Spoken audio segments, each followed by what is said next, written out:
मच्छर अगर सोते हुए आदमी को काट ले तो वो हीरो नहीं बन जाता।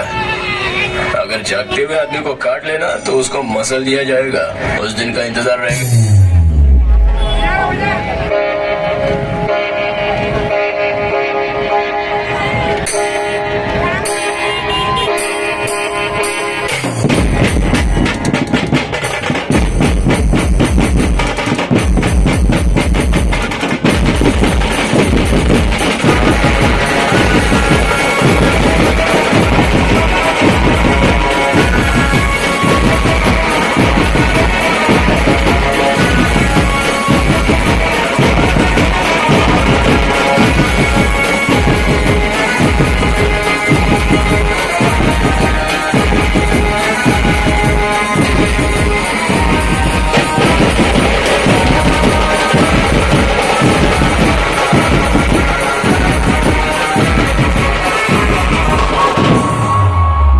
किसी का हुलिया देखिए उसकी औकात का अंदाजा नहीं लगाने का, क्योंकि ऐसा आदमी बहुत खतरनाक होता है। हुलिया ही बदल डालता है।